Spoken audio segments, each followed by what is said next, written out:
Hashem, nous sommes rentrés dans la période qui sépare Rosh Hashanah Yom Kippour, ce qu'on appelle les Aseret Yemei Teshuvah, les 10 jours de pénitence.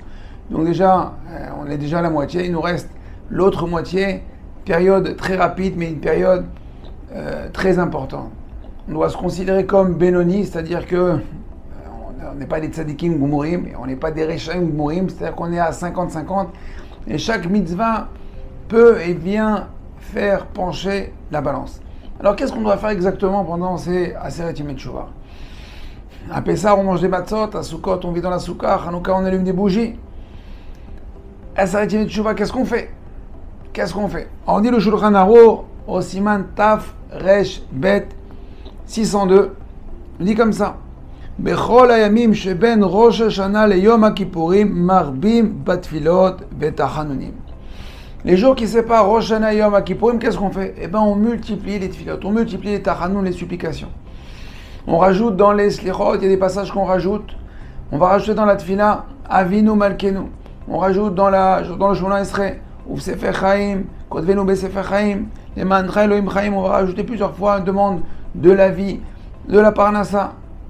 Donc on va intensifier les tfilot. Donc notre accessoire, c'est ni la matzah, ni la soukha, ni les bougies, ni le chauffard. C'est notre bouche qui va supplier, qui va demander à Kadosh Baruch Hu des tachanunim, des tfilot. Le Rav Kanevski, Zatzal, Zchuto Yagen Alenu, son mérite nous protège. Malgré son emploi du temps serré dans l'étude de la Torah, il avait un emploi du temps très serré. Il a 7 pages de Gemara et je ne sais pas combien de chapitres dans le Shulchan Aruch, et il recevait les gens, et bref. Et bien malgré tout, pendant la Aseret Yemei Teshuvah, il terminait tous les jours le livre de Tehillim en entier. Bien qu'on sait qu'il n'y a rien qui est au-dessus de l'étude de la Torah. Mais il honorait ce qui est écrit dans le Shulchan Aruch, que les jours entre Rosh Hashanah et Yom Kippour, on doit multiplier les tfilot, la prière et les supplications. Donc, si on ne sait pas quoi faire, même si on ne sait pas étudier, même si on n'a pas la patience d'écouter un shiur, eh ben on doit au moins prendre un livre de Tehillim et parler à Dieu, demander pardon. Et si on ne sait pas lire, eh ben c'est pas grave.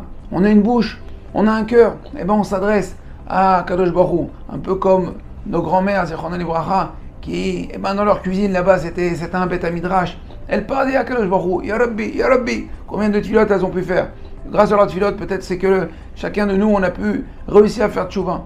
Alors on ne doit pas perdre cette occasion de parler nous aussi à Kadosh Baruch Hu, chacun dans son langage et chacun avec la manière dont il se sent proche de Kadosh Baruch Hu.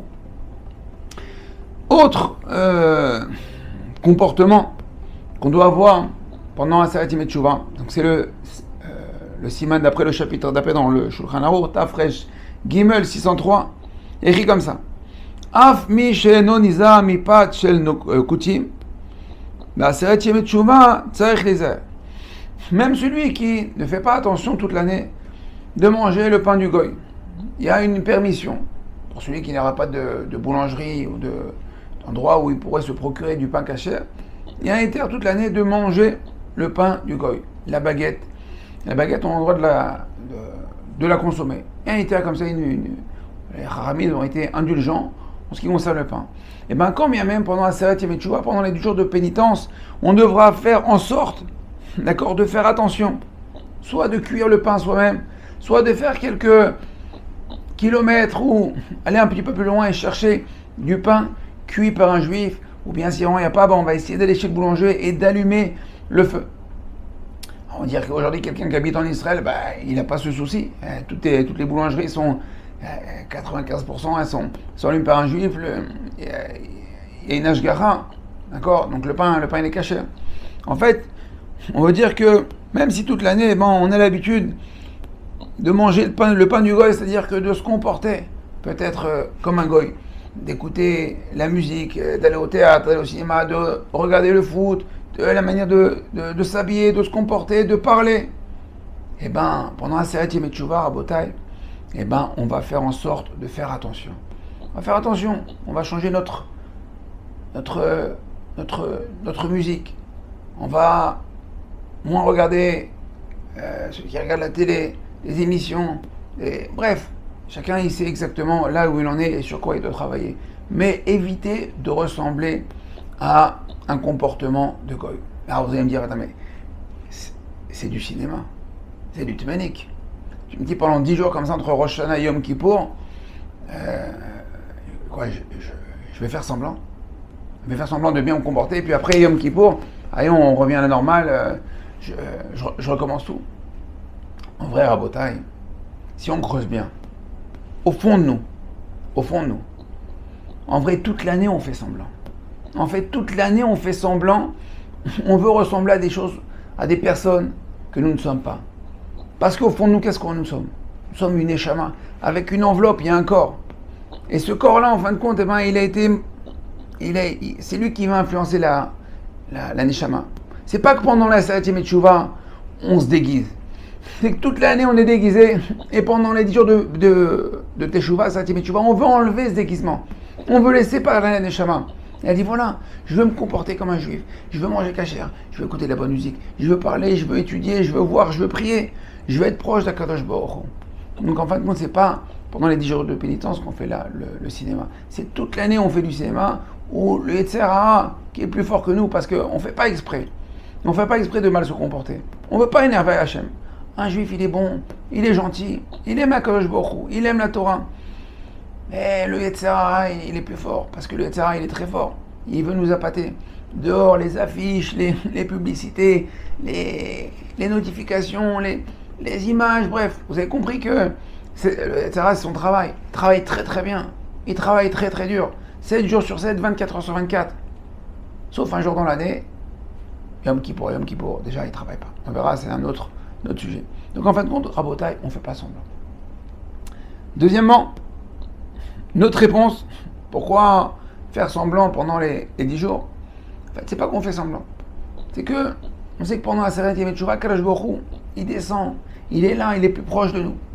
Imaginez, vous recevez votre patron ou un patron super important, je sais pas, Bill Gates, je sais pas, bref, quelqu'un de très important, il vous dit, je sais pas, Trump, mais j'en ai, peu importe qui. Il dit, viens, écoute-moi, j'ai un service à te demander. Est-ce que je peux passer 3-4 jours chez toi? Ah, on est super honoré. Attends, recevoir une personnalité chez moi. Mais tu dis, mais j'habite à un HLM. Il dit, c'est pas grave, je veux être proche de toi. Ouais, vous êtes sûr? C'est un 4 pièces, quoi. Écoute-moi, c'est moi qui te demande. Je veux être proche de toi. Bon, il n'y a pas de problème. Donnez-moi vos dates. Il donne vos dates, il dit, mais attention, je veux bien venir, mais j'ai des conditions, quoi. Je suis quand même le président. Il n'y a pas de problème. Alors entre-temps, moi je me renseigne, je dis comment on reçoit un président, qu'est-ce qu'il faut faire, qu'est-ce qu'il ne faut pas faire. Donc je fais des recherches. Et donc je vais faire pendant cette période-là, je vais essayer de faire ma maison un service présidentiel, un service royal, un service VIP. Bien qu'après, après je vais arrêter. Mais en fait, pourquoi j'ai fait ça? J'ai pas fait semblant. J'ai pas du tout fait semblant, c'est parce que pendant cette période-là, la personnalité est là. Pendant cette période-là, Seret Yemei Teshuvah, Akadosh Baruch Hu est là, il est proche de nous. Donc je ne fais pas semblant. Je me mets en condition qu'Akadosh Baruch Hu est proche de moi. Et donc je suis en fin de compte vraiment ma'amin qu'Akadosh Baruch Hu est là, est proche de moi. Donc avec ces deux réponses, on comprend qu'il va falloir multiplier nos changements, essayer de changer notre comportement, adapté à l'invité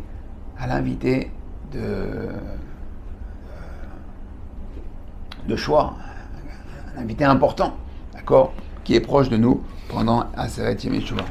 Deuxième réponse, c'est qu'en fin de compte, cette période, c'est pas que je fais semblant, c'est en fin de compte, je vais faire un effort. Un effort, je vais me comporter bemidat chassidut, avec une mesure de piété. C'est-à-dire que je demande à Kadosh Baruch Hu aussi qui déploie la mida de chassidut, de chesed, de bonté, de clémence, de rahmanut. Alors, mida kelged mida. Moi, Kadosh Baruch Hu, voilà, je te montre, regarde, je fais des efforts, je fais le maximum. Alors, toi aussi. On ne peut pas demander à quelqu'un de faire quelque chose que je ne fais pas. Donc, je montre à Kadosh Baruch Hu, regarde, moi je suis en fréquence. Mida ta chassidut, alors toi aussi, bevakasha. Est-ce qu'on m'a demandé quel melech yoshev al kisei rachamim mitnaeg bachassidut? Kadosh Baruch Hu, il est assis sur le trône, d'accord, de Rachamim, sur le kisei Rachamim, le trône de clémence et il va mettre en marche aussi la Midat HaChassidut. Alors, Bezrat Hashem, qu'on arrive pendant cette Yemei Teshuvah à multiplier les tfilotes, à prier, utiliser notre âme, notre bouche, utiliser les télim, les tfilotes, se renforcer dans ce qu'on peut, notre comportement, notre façon de voir, de parler, de boire, de manger, de se comporter en général. Il ne reste plus que quelques jours avant le grand jour de Yom Kippour. On vous dit bon travail, à très bientôt et Kol Tov. Cette vidéo vous a plu? Partagez-la avec votre réseau pour diffuser la Torah. Découvrez plus de ressources sur notre site www.ovdhm.com. Vous y trouverez nos livres en format PDF, des fiches pratiques, la DAF de Shabbat, ainsi que de nombreux articles exclusifs d'Ovdei Hashem. À très bientôt.